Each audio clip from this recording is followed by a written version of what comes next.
Bonjour à nouveau les élèves, comment ça va? Et ici c'est David avec une nouvelle vidéo du cours d'histoire online. Dans cette vidéo, nous allons continuer nous plonger dans l'histoire de la Cinquième République française. Et c'est les tours, c'est le moment d'analyser, de voir, d'étudier, de parler des deux septennats Mitterrand, donc de la présidence républicaine de François Mitterrand et du Parti socialiste en France. Euh, L'arrivée des Mitterrand, elle s'est produite finalement grâce à une victoire aux élections présidentielles le printemps de 1981. Alors, euh, ces élections présidentielles, le résultat de ces élections présidentielles sont une très belle opportunité pour savoir et comprendre comment ça marche l'élection présidentielle en France. Vous savez, j'imagine déjà qu'elle se développe, elle se déroule à deux tours.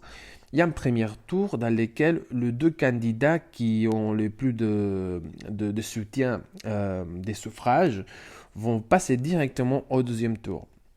Et cela laisse une situation voilà, assez différente aux élections normalement parce que vous voyez comme par exemple le 26 avril 1981, Giscard d'Estaing, le président sortant de pour la démocratie française, un parti de centre-droite, euh, a obtenu la majorité des suffrages exprimés. En deuxième place, on peut voir François Mitterrand du Parti socialiste et puis les autres. Chirac, Marchais du Parti communiste français, Lalonde des écologistes, etc.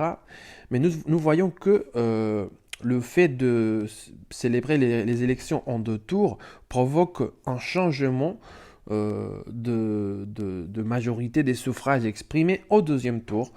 2 semaines après, le 10 mai 1981, François Mitterrand a réussi à rassembler les soutiens des autres partis qui avaient voté par des autres candidats lors du premier tour. Et il a réussi, donc cette majorité, il a finalement obtenu une majorité électorale qui a permis au Parti socialiste de prendre les contrôles, la direction du pays et de la République.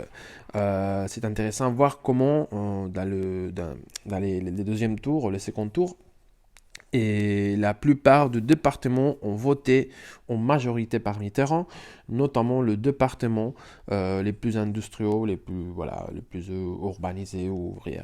Mais bon. Donc François Mitterrand finalement est appelé au pouvoir à cause de sa victoire électorale en 1981. Et c'est le début du premier septennat Mitterrand. Ok. Qu'est-ce qui se passe? Quels sont les éléments clés de ces premières septennats pendant les années Mitterrand? Bon, faut se rappeler, mettre en contexte que le pays, dans les années 80, il y a la sortie de la crise qui s'était produite pendant les années 70, la crise du pétrole qui a touché fortement le bien-être matériel, le rôle de l'État-providence et donc le bien-être de la population française. Donc Mitterrand décide avec sa majorité, avec sa présidence, de s'engager à une politique intérieure, c'est-à-dire politique nationale, dans l'intérieur de la France, très très à gauche. Ça veut dire, comment on traduit cette politique intérieure à gauche? Avec des mesures concrètes et spécifiques. L'abolition de la peine de mort, par exemple, oui, la peine de mort, la guillotine en fait, a été, on peut dire, valide, même si elle n'avait je pense que la dernière fois qu'on a utilisé la guillotine, c'était au début du XXe siècle, mais je ne suis pas sûr, au fin du XIXe. Mais elle était encore officielle ou légale, en fait, la peine de mort. Mais elle a été abolie finalement. C'était un geste symbolique. Excusez-moi, mais je dois nuancer cette partie parce que j'ai fait une petite recherche et j'ai trouvé que le dernier condamné à mort par guillotine en France a été Hamida Djandoubi, un Tunisien qui a été accusé d'avoir torturé et assassiné une jeune fille de 22 ans. Et cela a eu lieu dans la prison de Marseille en septembre 1977. Donc, le dernier guillotiné en France, ça se passe dans les années 70 sous la présidence de Valéry Giscard d'Estaing. Après cela et la médiatisation de ces procès, voilà, la décision d'abolir la peine de mort a été encore plus présente, plus forte. Moi, j'ai trouvé que je devais bien les nuancer. 39 heures hebdomadaires, donc on réduit une heure de travail hebdomadaire pour les travailleurs, des nationalisations, on va mettre le retraite à 60 ans, donc vous voyez que voilà, on suit un peu le chemin, le parcours des autres mouvements de gauche qui ont eu le pouvoir éventuellement en France et qui ont mis en place des réformes. François Mitterrand va commencer donc son septennat, sa présidence avec ces sortes de mesures. Par rapport à l'extérieur, dans ses premiers septennats, Mitterrand va offrir une action très pro-européenne, c'est-à-dire on va essayer de renforcer la construction européenne dans un moment de croissance. L'Espagne, par exemple, elle va entrer dans l'Union européenne dans les années 80. Et il faut donc renforcer ces sortes d'axes franco-allemands. Okay. Il faut poursuivre le rapprochement franco-allemand qui avait été déjà mis en place par le général Charles de Gaulle, bon, les présidents Charles de Gaulle à cette époque-là. Et voilà. Et finalement, vous voyez par exemple ici, non, 1984, François Mitterrand et Helmut Kohl, excusez-moi, le président de la RFA, la République fédérale allemande, c'est main dans la main à Verdun pour fêter la fin de la guerre après 40 ans. Okay. Et bon, ajouter à la politique intérieure à gauche, à la politique extérieure pro-européenne, il faut parler aussi des effets de la crise des années 70. Si vous vous rappelez de la dernière vidéo, on a parlé de la forte transformation que la France et les autres pays industrialisés ont vécu à cause de la crise. C'est une tertiarisation de l'économie et de la société. Cela veut dire que, par exemple, les industries vont commencer un procès de délocalisation industrielle, c'est-à-dire que l'ouverture aux marchés internationaux et au marché global va provoquer que des usines trouvent plus économique et plus bon marché de produire par ailleurs que dans les territoires français. Cela va provoquer une forte transformation de la structure socio-économique du pays et donc de la démographie et un procès de tertiarisation, c'est-à-dire pour gagner son sou, il faut petit à petit être dans les domaines des secteurs services, du secteur tertiaire. Tout cela provoque bien évidemment une crise de désindustrialisation et aussi des fermetures des mines qui va avoir lieu pendant les premières années Mitterrand. On verra qu'en Espagne, ça se passe la même chose. On peut voir aussi qu'au Royaume-Uni, avec Margaret Thatcher à droite conservatrice, va se passer la même chose. Et tout cela, on peut l'expliquer comme une crise, une conséquence évidente de la crise du pétrole et de la crise financière qui aura lieu dans les années 70, qui a touché fortement les structures économiques, on peut dire pactées à la fin de la Deuxième Guerre mondiale en Europe ou dans les pays développés. En fait, cette situation de crise provoquera aussi que Mitterrand doit installer ce qu'on appelle une politique de rigueur des dépenses publiques. Il faut penser aux couches populaires, il faut penser avec des mesures comme on a vu avec la politique intérieure à gauche, mais il faut aussi être rigoureux par rapport aux dépenses publiques parce que la crise a laissé les États fortement touchés d'un point de vue négatif. Il y a un moment assez intéressant, un concept que je vous présente qui est important d'avoir dans la tête, c'est le concept de cohabitation. Pendant le premier septennat Mitterrand, il y a un moment, il y a une situation qui va se répéter après plus tard, mais qui est assez bizarre quand même. Et c'est une sorte de bipolarité dans les pouvoirs exécutifs. Qu'est-ce que je veux dire ? Je veux dire que si bien la présidence de la République elle est dominée par la gauche, par le Parti socialiste et Mitterrand. Lors des élections législatives, c'est-à-dire non des élections présidentielles, mais des élections législatives, qui auront lieu le 16 mars 1986, a observé comme la droite, les centres-droite et la droite va réussir la majorité à l'Assemblée nationale.